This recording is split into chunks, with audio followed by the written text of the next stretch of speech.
Oi pessoal, seja muito bem-vinda, muito bem-vindo a mais esse episódio especial do podcast Sucesso à Brasileira. Meu nome é Celso Sberner, eu tive o privilégio de conhecer muita gente interessante, muita gente com conteúdo. São profissionais, executivos, empresários, empreendedores de sucesso com muito conteúdo, com muita história inspiradora, com muito caso de sucesso para compartilhar aqui com a gente. Eu tenho certeza que quanto mais casos de sucesso trouxermos aqui, quanto mais gente especial como a que a gente tem hoje, aqui a gente começa a criar um círculo virtuoso e começa a gerar mais sucesso no nosso Brasil. Esse é o projeto Sucesso à Brasileira. Hoje eu tenho o prazer de trazer aqui uma amiga que eu conheço há muito tempo. Ela é sócia da Ernst Young, que agora é EY, há um bom tempo já se fala EY. Ela trabalha hoje nos Estados Unidos e tem uma carreira de sucesso que a gente vai falar um pouquinho. Ela é uma das pessoas referências em consultoria. Eu tive o privilégio de trabalhar com ela em alguns momentos e ela faz muito bem o que faz. Eu tenho o prazer de trazer você aqui, Andréa Teixeira. Obrigado pela sua presença. Obrigada eu, super prazer estar aqui com você. Nesse videocast, eu estou acostumada com podcast, agora vai ser minha primeira experiência videocast. Vamos lá. É sensacional. E obrigado, vou te falar que de todas as pessoas que a gente trouxe aqui, você foi uma das mais difíceis de ajustar a agenda, que eu sei que você já não mora mais no Brasil, e você passando por aqui rapidinho, então obrigado 2 vezes de você conseguir esse tempinho na agenda. Estou honrado em ter você aqui. Obrigada. E quando a gente trabalhou, Andréa, você já começando com algumas provocações, assim, né? Pô, você é das pessoas mais dedicadas e obstinadas que eu conheço, assim, para trabalhar. Você acha que essa é a principal característica que você tem para chegar no sucesso que você chegou? Eu acho que isso vem um pouco da paixão que eu sempre tive pelo trabalho que eu faço. Eu sempre falo, né, que eu duro, né, há mais de 25 anos em consultoria. Eu, na verdade, comecei a minha carreira como trainee de empresa de consultoria, então eu sou super carreirista, né, nesse business, nessa indústria. E eu falo que eu só durei, só consegui chegar onde eu tô e continuar, né, assim, nessa carreira, porque eu, de fato, eu gosto muito do que eu faço. Eu acho que eu tive a sorte, né, de me achar desde o começo da carreira. Eu gosto do trabalho, eu gosto de serviço, eu gosto de trabalhar com as pessoas, eu gosto de conhecer diferentes indústrias, de conhecer diferentes corporações, organizações. Isso tudo traz energia, né? Assim, eu acho que foi um pouco a base, é um pouco, né, do que eu consigo passar para os outros, né? Quando eu trabalho, quando eu estou fazendo alguma coisa junto com o time, eu acho que isso acaba exalando essa energia boa, porque eu tô tendo muito prazer no que eu faço. Pô, que legal. E deu certo, né? Que se a gente pega a sua carreira, somadas 2 vezes de PwC, são 12 anos de PwC, mais 10 anos de IBM, mais 5 até o momento de EY, né? Então, eu não tinha feito essa conta ainda. Você fez uma carreira, persegui lá no seu LinkedIn, fui dar uma olhada. É brilhante. São 3 empresas globais de sucesso, difíceis, né, de você fazer carreira, desafiadoras, e que você fez, parece, com muita tranquilidade, né?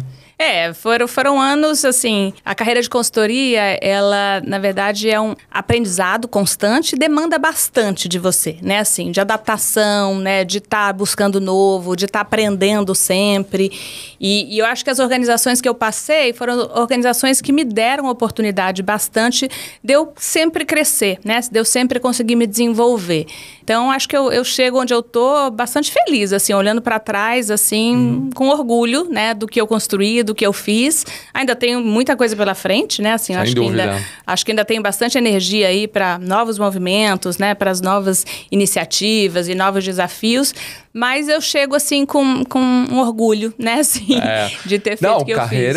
Carreira brilhante até o momento só, né? Nós vamos voltar daqui a pouquinho na sua carreira e falando o que você faz hoje, né? Você lidera uma área de consultoria para toda a Américas, né? Você não está mais aqui no Brasil, você tá nos Estados Unidos hoje, né? Muito diferente trabalhar consultoria só Brasil, América Latina e Américas? Eu tô nos Estados Unidos há 1 ano e meio. Hoje eu trabalho em Nova York e eu lidero uma área que chama Transformation Design and Execution. A gente ajuda os clientes na jornada de transformação para maximizar o resultado, né? Então a gente tem lá uma série de skills, de capabilities que a gente emprega junto a grandes projetos de transformação dos clientes que são nossos clientes target. Eu trabalho com um time nos Estados Unidos inteiro, né, da costa oeste até a costa leste. Trabalho com um time na Índia. Hoje a gente tem também bastante serviço, né, que é offshore. Tem um time também na Romênia. Então, assim, é um time grande, esses são reportes direto. E eu trabalho a América Latina como reporte funcional, né? Assim, para a gente ter uma comunidade onde a gente desenvolve essas capabilities, skills e tem padronização, desenvolvimento de novos produtos, serviços, enfim. Para mim, assim, esse último 1 ano e meio foi um ano bastante importante para mim. Eu acho que teve bastante desafio pessoal e profissional, né? A mudança para um país, né, é sempre, né, assim, um desafio, porque você tem que reaprender uma série de coisas, né? Desde o mínimo, assim, primeira vez na vida, desde os 18 anos que eu não tenho carro. Moro em Nova York, você não tem carro em Nova York, né? Assim, e até foi uma sensação de liberdade, eu até adoro isso. Eu vou trabalhar a pé, né, assim, tá 30 minutos de casa. Eu falo que uma das coisas que eu mais gosto de Nova York é poder ir trabalhar a pé, né? Então, assim, é você se reinventar, né? Como você pessoalmente vive aquela cidade, aquele contexto e profissionalmente também, né? Eu acho que quando eu fui, eu repetia muito que para mim, eu não via muito desafio técnico, porque a posição... É uma posição do que eu já fazia e que eu fiz a minha carreira inteira de consultoria. Obviamente, em outra dimensão, né? Os Estados Unidos tem um volume de negócios muito maior do que a gente tem aqui no Brasil. Então, obviamente, sempre tem esse desafio. Mas eu estava bastante confiante, né? Que eu tinha, né, os skills técnicos que me levariam a ter sucesso naquela posição. E meu grande desafio era entender a cultura, entender a nova organização, entender... né, assim, a política atrás, como é que é a dinâmica, né, como é que funciona a cabeça do americano. Muito diferente, imagino, diferente, né? Consultores, assim, e o time, e a própria empresa, não? Exato, né? E aí, na verdade, assim, eu conto com várias coisas positivas, principalmente trabalhando em Nova York, diversidade não é papo, né? Assim, de fato acontece, assim, em várias reuniões, eu sempre fico olhando, assim... Eu tive até antes de vir um jantar, né, de final de ano lá com um grupo, né, de pessoas do meu time, uma mesa de 10 pessoas, a gente devia ter ali 6, 7 diferentes nacionalidades, numa mesa de 10 pessoas, né? Que bacana. E em várias reuniões que eu entro, eu sempre fico olhando 6 pessoas, 6 países diferentes, né, assim. Fui outro dia fazer um Orals para o cliente, tinha umas 20 pessoas, era também do mundo inteiro. Então, você vive muito essa diversidade de cultura, que é muito rica, assim, é muito legal, né, assim, e você aprende muito a dinâmica. E logo quando eu cheguei nos Estados Unidos, eu tive uma coach executiva, né, para me preparar nessa transição. E eu falei um pouco isso para ela, né, assim, que o desafio técnico era um desafio, mas eu me sentia confortável. O desafio da cultura era uma coisa que eu ainda tinha que aprender como lidar. E ela me falou uma coisa que eu gostei bastante, assim, Andréa, só não esquece que você tem, né, assim, uma autenticidade que te trouxe até aqui, né, assim, aprende a cultura, aprende a dinâmica, né, assim, vê qual é a melhor maneira de se relacionar nesse novo contexto, mas não perca a sua autenticidade. Que bacana. Porque isso. esse é um dos segredos do sucesso. E aquilo ali me deu um chacoalhão. Eu acho que eu estava ali muito tentando me moldar e tentando, né, ser americana, né, parecer com eles. E no final das contas, é por isso que eu fui, porque eles querem diversidade, né, assim. A essência, né? Exato, são cabeças pensantes diferentes, né, são vivências diferentes, e a gente num mundo cada vez mais globalizado, com os nossos clientes de fato globais, ter pessoas, né, assim, de contextos e backgrounds diferentes, esse é o valor competitivo. Né? E assim, 1 ano e meio já se adaptou a essa história? É difícil falar que eu já me adaptei. Eu acho que teve uma curva de aprendizado, né? Assim, hoje eu estou muito melhor, né, do que há 1 ano e meio atrás. E é até engraçada essa pergunta, porque eu tirei férias agora no final do ano e teve esse jantar, né, com o meu time. E eu me comparei. O ano passado eu estava nessa mesa muito desconfortável, né? Assim, ainda... sabe, tentando ver qual é o papo, o que dá liga, o que, né, assim. E hoje eu tô esse 1 ano aqui, assim, super confortável com eles e me divertindo, né, assim, que até então eu tava travada ali, né, assim. E hoje eu já sou mais eu, assim, né, consegui, de fato, chegar num patamar melhor. Essa história da diversidade é legal que você falou, né, que no Brasil a gente tem muito a aprender ainda. É, pouco, você vê pouca diversidade. Pouca. Mas é pouca porque a gente não sabe praticar, né, porque você pegar o Brasil é plural, talvez não de pessoas do mundo, mas, pô, de etnias, de cor, de preferência sexual, né? Você tem uma pluralidade do Brasil que as empresas têm que aproveitar, porque é o que a gente tem falado, né? Essa pluralidade, né, de cultura, de conhecimento é rico para uma empresa, né? Não, é rico demais. E quando você coloca esse time para trabalhar junto, o resultado é diferente. Ideias diferentes, né? Ideias e visões diferentes. A gente precisa disso. Que bom. Então, isso é uma lição pra gente trazer aqui pro Brasil também. Não, e eu falo que é a primeira vez que eu me sinto minoria. Porque, óbvio, aqui sempre tem a questão de gênero, né? Mas cada vez você vê mais as mulheres, né? Assim, realmente tendo posições altas nas organizações. Ainda é um desafio, a gente ainda tem que ampliar. Mas eu não me sentia minoria, né? Tava meio em casa. E lá nos Estados Unidos, é a primeira vez que de fato eu me sinto minoria. Eu sou latina, né? Assim, mulher, mais de 50 e divorciada.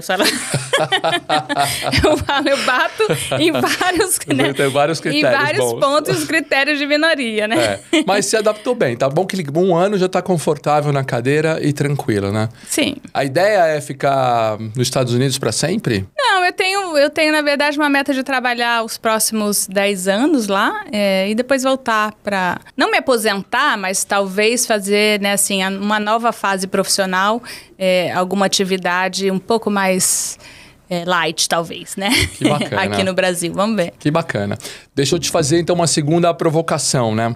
Vendo algumas publicações suas, daqui a pouco a gente vai falar, então tem um conceito de sororidade que você tem falado. Explica um pouquinho para nós o que é sororidade, que estágio você acha que a gente está nisso hoje? Na verdade, assim, é um tema, eu até vou fazer propaganda aqui do meu podcast, eu tenho um podcast que chama Ela Pode Mais, e a gente abriu esse podcast. Nós vamos falar dele daqui a pouquinho também, manda bala. A gente abriu o podcast falando um pouco desse tema, né, assim. Cada vez mais a gente entende que a força feminina, ela vem, né, um pouco dessa união, né, assim, da gente se ajudar. Assim, o caminho ele é difícil, né, para a mulher. Ele é difícil em vários sentidos, né? Assim, a gente ainda trabalha com um chapéu de mãe, né, assim, de profissional, e isso tudo pesa bastante. E dentro das organizações a gente ainda enfrenta, né, assim, preconceito, a gente ainda enfrenta assédio, moral, né, assim, e de várias naturezas, né? E esse movimento da gente, né, entender essa dificuldade, se abraçar, se ajudar, se unir e tentar de uma maneira mais colaborativa, entendendo a dor da outra, né? Entendendo, né, assim, como a gente pode suportar umas às outras, é uma coisa que, para mim, na verdade, assim, me alerta. Eu tive alerta em relação a isso, digo, há pouco tempo atrás, né, assim. E hoje eu vejo que cada vez mais esse papel, né, assim, e esse exercício de sororidade é importante fora e dentro das organizações, né? Vou te dar um exemplo, né? Quando eu fui anunciada a minha ida para os Estados Unidos, né? Uma promoção, né? Assim, uma posição em Nova York, né? Assim, uma posição legal dentro da organização. Eu acho que 90% das pessoas que vieram me dar parabéns foram mulheres, né? E até as mais jovens, né? E muitas falando, poxa, que legal, né? Assim, isso pra gente é inspirador, né? Assim, isso mostra pra gente que é um caminho que dá pra seguir, que é um caminho que é uma possibilidade pra gente também. Sem dúvida. E eu não tinha, sabe? Eu não tinha noção desse impacto que eu poderia produzir na cabeça de outras mulheres, outras, né, assim, jovens profissionais, né? E aquilo me alertou muito, assim. E esse trabalho de, pega na mão, assim, vamos junto, né? Assim, o que você tá precisando? O que tá pegando, né? Deixa eu passar um pouco, né, assim, da minha lição, do que eu vivi, né, das lições aprendidas, né, que eu tive oportunidade de vivenciar. E eu acho que um pouco isso, né, assim, olhar a sororidade dentro das empresas nesse aspecto, né, assim, eu acho bastante importante. E eu digo que eu tive esse despertar há pouco tempo atrás e eu cada vez mais gosto e cada vez mais estou atenta a isso. Você acha que estamos no estágio, então, baixo ainda, tem muito a fazer ainda em relação a essa empatia, essa junção de mulheres com objetivos comuns? Você acha que ainda está eu vejo assim, é óbvio que a gente sempre tem, né, assim, uma organização que sempre enfatizou, não, estou esquecendo as palavras em português, desculpa. Fala inglês, a gente põe a legenda depois eu vou falar para você, pode falar inglês. Não é sendo besta, não, mas às vezes foge as palavras. Mas essa questão da competitividade feminina, ela sempre foi incentivada, né? Se você ler um pouco, eu não vou aqui fazendo discurso de feministas, né? Fica à vontade. Mas enfim, mas sempre teve essa questão, assim, do machismo estrutural, onde a competitividade feminina, de uma certa forma, beneficia, né? Assim, os homens, né?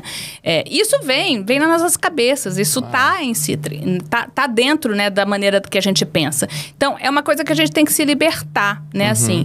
E você vê ainda muito nas organizações, as mulheres não atentam para isso. Então, eu vejo isso mais desenvolvido hoje. Eu vejo coisas mais bem estruturadas e organizadas. Você vê em várias organizações, de fato, iniciativas onde, né, assim, prevê, de fato, as mulheres se unirem e falarem, né, das suas experiências e se ajudarem mutuamente. Provavelmente você deve ter entrevistado outras pessoas que mencionaram, sem dúvida, né, assim, né, muitos projetos, muitas coisas nessa área.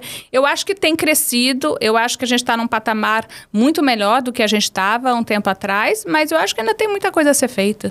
Mas eu tenho a percepção aqui que isso tá bem mais organizado e estruturado, né? Tem vários desses episódios aqui do Sucesso Brasileira, galera, que a gente tem mulheres incríveis falando disso, né? De programas, né? De junção, de eventos que estão sendo feitos e que isso vai gerando, né?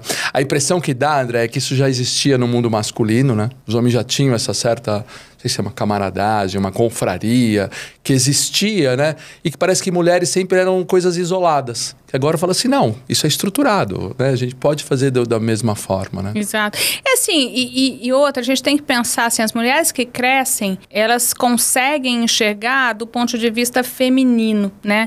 E você consegue, em posições de liderança, você consegue ajudar a mudar um pouco o caminho, né? Assim, eu falo, eu cheguei aonde eu cheguei, porque na época que eu, né, tava no começo de carreira, para você vencer, você tinha que trabalhar como homem. Eu falo assim, várias vezes eu vi as pessoas falando, pô, a André é legal, é boa profissional, ela trabalha que nem homem. Esse era um adjetivo, né? Que horrível. E eu, de alguma forma, eu me senti orgulhosa daquilo lá. Eu trabalho que nem homem. Que coisa, que horror, né? Isso. Então, hoje o meu papel é criar um contexto, é preparar uma organização para que as mulheres possam trabalhar como mulheres, tenham um espaço, possam crescer e possam ter sucesso. Essa é a nossa obrigação, né? Assim. Sim. E você tendo mulheres lá em cima, você consegue entender, né, quais são os pontos que podem pegar, né, assim, para a organização ela né, assim, tá mais aberta ao crescimento das mulheres, né? Essa frase que você falou, trabalhar como homem, já não cabe mais, hoje, já não cabe mais há algum tempo, né? Exato, se eu falo isso para minha filha, que tem 27 anos, ela vai me dar um tapa. Né? Mas não cabe. E na minha época era default, né? Assim, você via as mulheres assim, né, quando você era ríspida, quando você era grosseira, ou quando você tinha, né, assim, um pouco, né, assim, a maneira de trabalhar. Eu tenho, né, assim, um cara que eu reporto globalmente, eu gosto muito que ele fala, a gente tem que feminizar a organização, né? No sentido de deixar menos rígida, né, assim, de trazer mais laços mais humanos dentro da corporação. Mas eu concordo totalmente. Mas falando assim, sério, André, você é das pessoas mais brilhantes que eu tive o prazer de trabalhar. A gente trabalhou bons anos juntos aí, IBM, principalmente, UI, assim, e você sempre mostrou realmente esse lado, né, dura de projetos. Tem passagens engraçadas que em outros episódios comentaremos, né, de trabalho junto, assim, mas sempre muito dedicada, muito, com muita força, assim. Mas eu concordo com ele, assim, traz um lado feminino de ser mais, em determinados momentos, ser mais humana, ser mais sensível. Para mim, consultoras de tecnologia, que é uma área que eu trabalhei muitos anos, assim,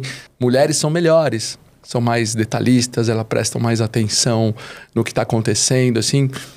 Traz algumas características naturais ali que engrandece o time. Então, essa combinação faz todo sentido. Acho que é o contrário. Muitos homens têm que trabalhar hoje como mulheres. Exatamente. Eu acho que é por aí mesmo. Gostei, verdade. Não tem jeito. São as donas de tudo, né? E, André, para você ser líder, e você é líder de um time muito, muito grande hoje, Américas, né? Que característica principal você acha que te levou a ser uma líder assim? Assim, eu acho que ouvir é um ponto bastante importante, né? Assim, a gente muitas vezes esquece de ouvir. Esquece de ouvir nosso time, esquece de ouvir nosso cliente, esquece de ouvir um feedback, né? Assim, e ter esse ouvido atento, né? Assim, para você conseguir entender um pouco mais aonde você está pisando, né? Assim, e com isso agir, reagir, né? Eu acho importante e foi um amadurecimento, né? Assim, que eu senti ao longo da minha carreira, né? Assim, no começo você quer entregar, né? Assim, no começo você quer agir, você quer mostrar e acaba esquecendo de ouvir. E eu acho que agora, né, assim, eu consegui vivenciar bastante, né, assim, principalmente nessa mudança para os Estados Unidos, né? Onde eu estava num contexto completamente novo para mim, completamente diferente, né? Liderando um time, né, que não me conhecia, né? Eu era um elemento externo e eu não sou americana, não conheço o mercado americano, né, assim, no detalhe. Enfim, e aí, para eu conseguir performar, primeiro eu tive que ouvir, primeiro eu tive que entender, primeiro eu tive que processar toda aquela informação para conseguir reagir, né? Eu gosto muito de trabalhar de maneira colaborativa, eu acho que esse também é um pouco da minha marca, assim. Eu tive bastante experiência de projetos grandes, de trabalhar em grandes projetos de transformação, com empresas grandes, com times grandes, de 300 pessoas, enfim. Eu acho que, talvez o que falam da Andréia, assim, acho que, de alguma maneira, a maneira de liderar é o walk the talk, né? Assim, eu de fato acho que mostro, né, na prática, né? Assim, faço na prática, sou uma pessoa de muito hands-on, né? De estar ali junto com o time, trabalhando junto, mas sempre atenta, assim, para o olhar de time, sabe? Não individual. Que legal. Porque, de fato, para vencer, não é uma pessoa que faz verão, né? Não, assim, é um time que faz verão, né? Então, galera, se puder resumir o que o André falou para ser uma boa líder, deixa eu ver se eu aprendi, André. Então, tem que ouvir bastante, trabalhar de forma colaborativa, né? E ser hands-on, saber fazer, né? Isso saber fazer e mostrar quando precisa. Talvez essas três, as principais que você falou aí, né, André? Eu acho que foram bastante essenciais aí para o meu percurso. Que legal, a gente vai... E escolher uma coisa que você goste, né? Assim, acho que, de novo, assim, acho que a paixão, ela move, né, moinhos, assim, não, né? Sem dúvida. Sem dúvida. Você acha que as características brasileiras de você ser daqui te ajudaram em alguma coisa? Ser brasileira te traz algum benefício? Traz o jogo de cintura, né, assim, a informalidade, né, assim, essa relação um pouco mais calorosa que a gente tem. Tudo isso, de novo, volta na questão de autenticidade, que é um diferencial. Eu trabalhei muito ao longo da minha carreira com pessoas de diferentes nacionalidades, né? E eu sempre achei que eu tinha, né, uma certa desenvoltura e até uma facilidade para trabalhar, até eu, nessa posição, foi difícil para chegar lá, assim, né? Assim, acho que... Eu trabalhei anteriormente também, eu morei nos Estados Unidos há uns 12 anos atrás, mas eu era gerente, né? Você não estava numa posição de liderança. A partir do momento que você está numa posição de liderança, as coisas começam a ser um pouco mais difíceis, né? Assim, mas, enfim, eu acho que o nosso jeito brasileiro, ele tem um diferencial, sim. Eu acho que tem várias vantagens quando você se coloca num ambiente diverso e um ambiente internacional, dá para se destacar. Pô, que bacana, hein? Então valeu de ter nascido aqui, né? Esse foi o maior desafio da sua carreira, talvez essa mudança para os Estados Unidos, ou você tem alguns outros desafios aí maiores que esse, quando você olha para trás? Eu acho que depende do momento, né? Assim, eu acho que eu tive várias experiências legais, assim, né? De desafios de carreira. Liderar, assim, projetos grandes, em grandes corporações, né? Com resultados, né? Assim, muito milimetrados, né? Assim, eu acho que foram desafios muito interessantes que eu vivenciei. E que me deram uma bagagem enorme. É uma bagagem de conhecer uma operação de grandes empresas, né, assim, no seu detalhe, né, bagagem de mover as pessoas para aquela mudança, que não é fácil, as pessoas não gostam de mudança. E você, quando está liderando esses grandes projetos, você tem que movimentar e você tem que trabalhar, né, assim, mudando as pessoas, mudando o mindset, mudando a maneira de operar. E eu tive, assim, algumas oportunidades de estar à frente de grandes projetos que foram desafios enormes, né? Mas que, por outro lado, me deram, assim, uma bagagem, assim, muito essencial para a minha formação, né? Assim. Você viveu naqueles projetos grandes de RP, né? Bastante. De SAP, bastante. De Oracle e tudo mais. Aquilo de ano, no 2000...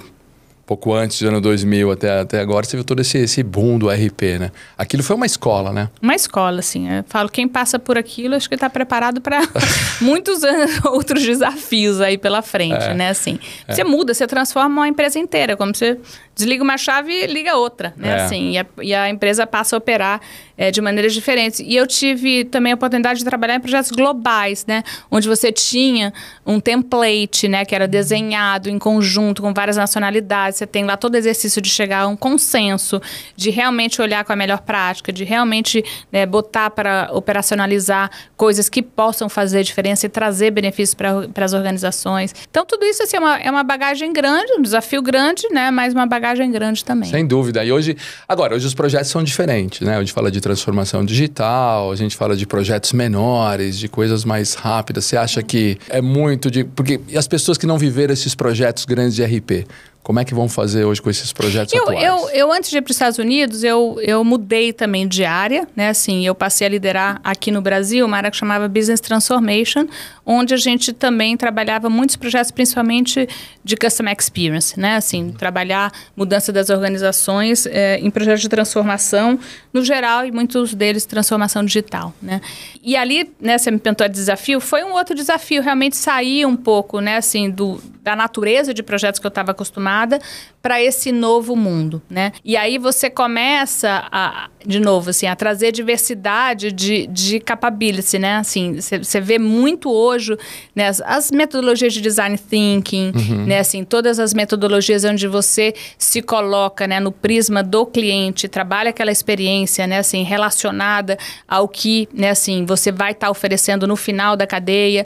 Eu acho que essas junções de experiências, de um lado, grandes projetos, do outro, né, assim, o que você tem dessas novas ferramentas e produtos digitais combinadas, né, assim, ele tem um grande valor aí para os clientes, bastante grande. Para quem vê, assim, tudo que você faz, né, é bem complicado. Como é que você está? Você está em Nova York hoje, está trabalhando, agora vem para o Brasil de vez em quando, está trabalhando com todos esses países que você falou. Como é que você está equilibrando vida pessoal, vida profissional? Gente, a vida pessoal, assim, eu tô amando.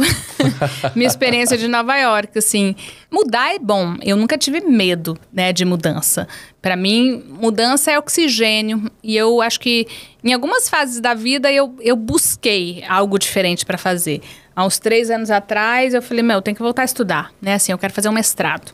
E aí eu me aventurei fazendo um mestrado de sustentabilidade. Eu falei, eu quero fazer um mestrado diferente da minha área afim, né? Porque eu quero oxigênio, eu quero conviver com as pessoas diferentes, eu quero, né, ter novas ideias, e fui para a GV fazer mestrado de sustentabilidade. E ali conheci pessoas de diversas naturezas mesmo. Muita gente trabalha em ONG, trabalha em área de sustentabilidade das empresas. Realmente, né, assim, um viés muito diferente das pessoas do meu círculo, né? E foi muito legal, assim. Foi bastante enriquecedor, assim. De fato, gostei bastante. E esqueci qual era a pergunta.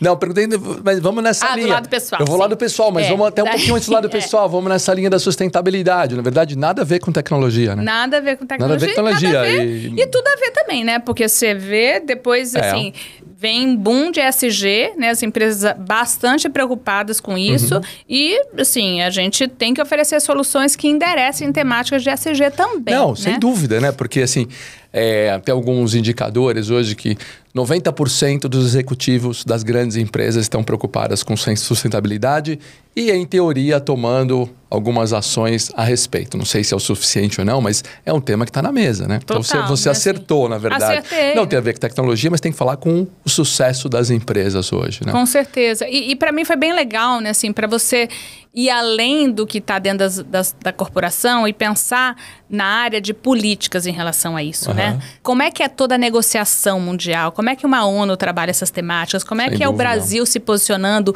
dentro, né, assim, dessas conferências e encabeçando, né, assim, alguns debates e algumas definições? Foi muito interessante, né? E você sai realmente com uma bagagem muito maior, né, na hora de falar sobre o assunto dentro das organizações. Então, eu acertei, apesar de realmente não tinha a ver, mas assim... Visionária, já estava querendo, já fez.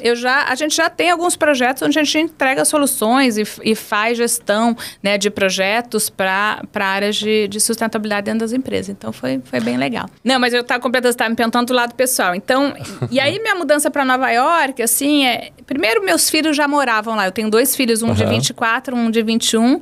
Ambos foram fazer faculdade nos Estados Unidos. Um mora em Nova York, não mora comigo, ele já mora sozinho, e o outro está em Washington. O de Nova York já estava 6 anos nos Estados Unidos e o mais novo estava já há 2 anos, né? Quando eu fui.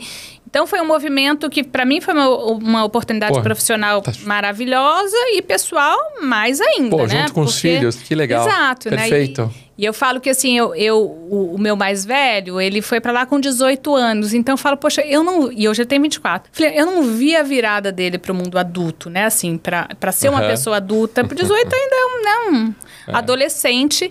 Ele vinha pro Brasil, óbvio, né? Encontrava com ele, mas a gente acabava não tendo uma agenda junto. Ele vinha nas férias e ele queria ficar com os amigos dele, né? A gente começava ali rapidamente, mas ele queria... Era a agenda dos amigos. E lá em Nova York, não. Eu tô tendo a oportunidade de, umas vezes por semana, ele janta comigo. A gente fala sobre profissão, a gente fala sobre carreira, a gente fala sobre próximos passos, sobre planos. Isso é super prazeroso, assim, né? Você começar a ser coach, né? Do seu filho e ter essas conversas e debates é bem. E principalmente, assim, olhar aí o conflito de geração, né? Assim, o mindset diferente, né? Que ele tem versus o meu. Todo esse processo é bem legal. Então, assim, a vida pessoal é maravilhosa, assim. Eu amo Nova York, assim. É mesmo? Pra mim, mas não amava há 2 anos atrás. Não amava. Eu sempre gostei de Nova York. Mas agora você ama. Agora você está vivendo. Agora o que é diferente lá, principalmente? Que segurança? Eu acho que, assim, o estilo de vida é muito diferente. Eu falo aqui, eu morava em São Paulo, sempre andando de carro, eu morava afastada ali pro Morumbi, sempre morando de carro, vidro fechado, né, assim, casa, trabalho, 1 hora no trânsito, né, assim. Lá, eu acho que eu vivo a cidade, isso é muito legal, né, assim.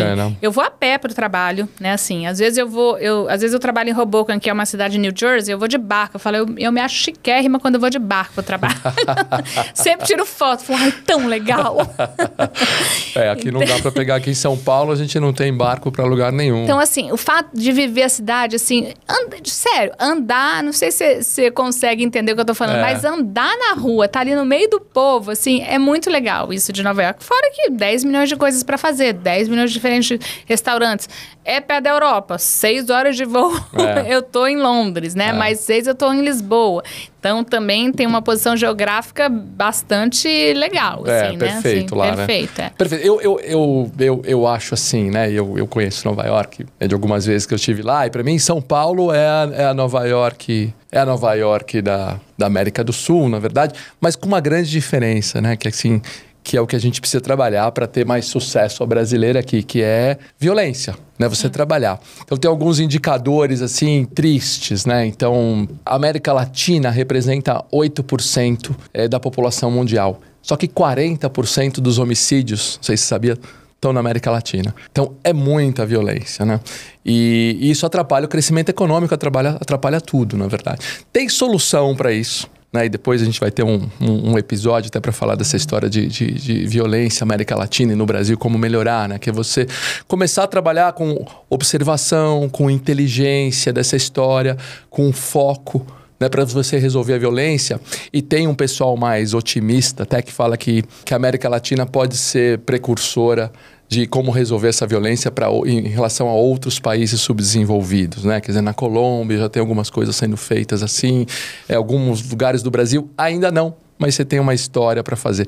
Eu acho que se a gente resolvesse, espero que um dia, essa questão de violência no Brasil, a gente vai ter esse privilégio também de poder sair daqui, ir a pé para os lugares, andar nas grandes cidades. Né? Porque era uma cidade muito violenta, né? Assim, e veio uma gestão pública forte em cima e virou o jogo, né? Sem dúvida. Eu lembro de estar em Nova York, de ter ido década de 90, primeiras vezes... ainda era um lugar perigoso. Exato, você andava com medo na rua, exato, né? Falava assim, pô, cuida, não tinha celular, mas cuida do seu dólar no bolso, né? E é o super caso de sucesso, né? Que a gente tem que trazer para o Brasil para poder ter essa mesma tranquilidade, essa paixão que você tem, assim. Eu acho que isso vai acontecer, espero que na nossa geração ainda, né? Tomara. Mas daqui a 10 anos você tá de volta, então. É o plano inicial, mas assim, acho que plano a gente precisa ter, mas eu também não tenho nenhum problema em mudar planos. Né? Você toma cerveja, Andréa? Eu tomo. Toma? Olha, então vou te dar um presentinho aqui, ó. Isso aqui é pra você. Isso aqui é uma cerveja artesanal, que é a Hiller. A Hiller é de um amigo meu, esse cachorrinho aqui se chama Hiller. Ele fez uma edição especial para nós. É um lúpulo, que ele planta o lúpulo aqui no Brasil mesmo. Lúpulo é uma coisa muito brasileira, mas ele resolveu plantar no Brasil. Ele era um sócio da Multi. A Multi é a empresa que eu também sou sócio.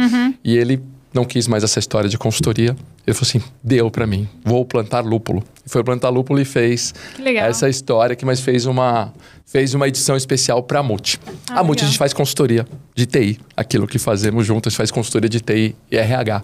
A gente faz muito hoje, foi uma coisa que eu aprendi também, falando de aprender, consultoria de recursos humanos. Então, uma coisa que, apesar de eu trabalhar, igual você, muito tempo em tecnologia e projetos grandes, assim, a gente faz muito recrutamento, seleção, hunt, entrevista. A gente faz mentoria agora de carreira. Então, tem um lado de RH que a gente desenvolveu assim.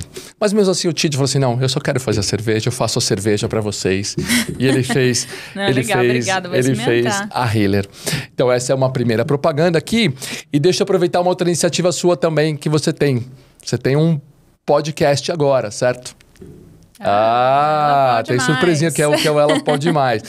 E eu também entendi um pouco, estou aprendendo um pouco essa história do podcast, mas que iniciativa foi essa? Então, foi uma iniciativa que nasceu de uma vontade de falar. Eu acho que eu tenho ficado mais velha e eu tenho tido uma vontade grande de me comunicar, né? De novo, acho que veio daquela percepção, poxa, eu de alguma forma, eu posso impactar, né, assim, outras pessoas, né? E aí eu tenho um grupo de amigas, né, que a gente se conhece, né, desde a PwC, né, onde eu iniciei minha carreira, e a gente mantém contato até hoje, e a gente estava conversando um pouco sobre isso e se animaram, né, assim, a gente fazer esse podcast junto. Então, a gente iniciou com eu, né, assim, dos Estados Unidos, a Juliana Debene, que ela é CFO na Europa, trabalha na Suíça, e a Denise, que é uma outra sócia também da UI, aqui de São Paulo. Então, eram 3 continentes, né, assim, a gente, três países, não 3 continentes, 3 países, né, a gente, cada uma com uma visão e com uma... enfim, com uma bagagem diferente, a gente, assim, tem como meta, de fato, ajudar profissionais em início de carreira, né, assim, que nossa experiência pode, de alguma forma, assim, né, trazer insights e ajudar, né, jovens mulheres aí que estão começando suas carreiras. Esse muito objetivo. Legal, muito legal. Pessoal, a gente vai ter, como sempre, aqui a descrição de como achar a Andréia, de como achar que o Ela Pode Mais. Eu vi alguns episódios, achei muito bacana, então recomendo que todo mundo vá lá, entre no podcast, que é o Ela Pode Mais, nosso podcast parceiro, de alguma forma. Vamos ver como fazer coisas juntos aí, André. Com certeza, vamos embora. Vai ser ótimo. Muito legal. Aqui, voltando ao sucesso brasileiro, me diz uma coisa, o que você entende por sucesso, André? Olha, outro dia até me perguntaram isso, eu falei assim, pra mim sucesso é ver meus filhos, né, assim, onde estão. Que legal. Assim, lindo. Essa é a minha maior dose de sucesso, ver que estão aí pessoas, né, assim, com bom caráter, pessoas do bem, com um instrumental, né, assim, que acredito muito que vão se dar bem na vida, né, qualquer que seja o caminho aí que eles escolham. Então, para mim, eu acho que esse é sucesso número 1. Né? Que legal, hein? Obviamente, o sucesso profissional é você, né, de alguma forma, ser respeitada na posição que você está, né, de alguma forma agregar para a carreira dos outros, isso para mim é sucesso, né? E hoje eu me preocupo muito com o meu lado pessoal, né, assim, eu acho de estar bem, né, assim, tanto de saúde quanto de mente, né, de buscar coisas novas, de buscar coisas diferentes, porque no final a gente é uma única pessoa, não dá pra, né, separar o profissional aí do pessoal, né, assim. E buscar coisas novas, diferentes, é o podcast que eu tenho feito. Esse ano eu comecei a minha aula de yoga, adoro viajar, vou para países diferentes, né, assim. Toda hora tô ali olhando minha alimentação, dieta e tal. Então, esse lado de estar bem com você mesma, né, assim... Outro dia eu vi também um programa que o cara falou uma coisa que eu adorei, assim, né? A gente tem que fazer pela gente, né, coisa que nos dê prazer, porque no final das contas, né, assim, é muito difícil ter aplauso, né, assim, é a gente com a gente mesmo, né, assim. Isso. Então celebre. Isso, perfeito. Sabe, isso. Celebre. Se você... Ninguém sabe da tua batalha, ninguém sabe da tua luta, ninguém sabe o que custou chegar até onde você chegou. E às vezes a gente espera aplauso que não vem, às vezes vem, ótimo, às vezes não vem, celebre, né, assim, acho que agradeça e celebre. Maravilhoso. E se você puder resumir aí 1, 2 dicas para quem quer chegar lá e ter esse sucesso que você já tem. Curiosidade, né, assim, seja curioso, né, assim, olhe ao redor, busque o novo, né, assim, e não tenha medo de se aventurar, assim. Acho que isso é meio default, todo mundo fala, é lugar comum, né, mas é melhor errar tentando do que, né, assim, não errar, mas não tentar, né, assim. Acho que eu tive algumas experiências onde eu fui pro novo, né, eu não tinha a menor ideia se aquilo ia dar certo ou não. E no final deu, né, assim, no final deu certo.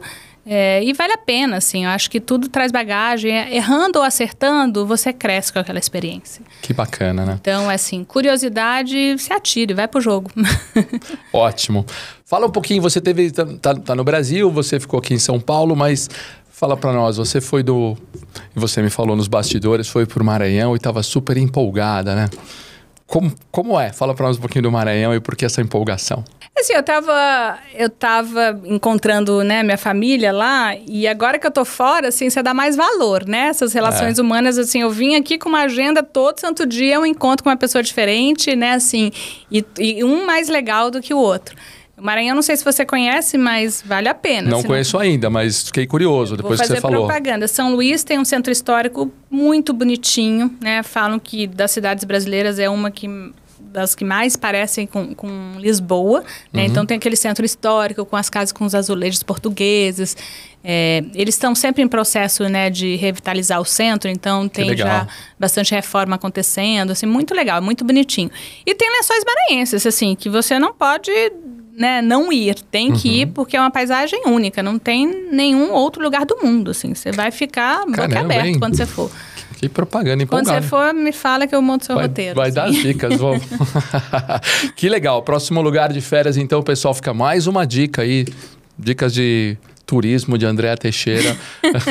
Vamos para o Maranhão, né? São Luís e Lençóis Maranhenses. Muita gente vai para Lençóis e não passa em São Luís, mas é legal, pare 2 dias em São Luís. Passar em São Luís. Como é que você quer ser lembrada no futuro, hein, Andréa? Ai, que pergunta difícil. Difícil, essa é para começar, a gente começar a terminar com perguntas mais difíceis. Eu quero ser lembrada, assim, aquela boa amiga, sabe? Que as pessoas gostam e têm prazer de estar junto, assim. Acho que eu ficaria feliz se as pessoas se lembrassem de mim assim. Que legal. Sensacional. Dá pra gente ter mais horas de papo aqui. Eu tenho mais perguntas, mas vou deixar pro próximo podcast, quando você voltar pro Brasil. Acabou, foi rápido. Rápido. Mas a gente volta pra fazer outros, assim, que você tem muito conteúdo e muita história. André, eu queria agradecer. Queria agradecer seu tempo, que eu sei que foi difícil de estar aqui. Agradecer e pedir pra você voltar outras vezes, assim. E você é um super sucesso brasileira. Parabéns, viu? Não, obrigada. Eu que agradeço. Quem sabe a gente faz uma sessão junto, Ela Pode Mais, e com Sucesso Brasileiro ia ser legal. E te espero em Nova York, vai lá me visitar. Vamos sim. Vamos todo mundo aqui, vamos lá visitar André em Nova York. Chegamos. Obrigado, André. Beijo, obrigada. Pessoal, galera, é isso. Obrigado por vocês terem assistido mais esse episódio aqui. Teremos outros, não sei se tão legais quanto esse com a Andréia, mas é um prazer ter sempre vocês aqui. Nos vemos. Obrigado, galera.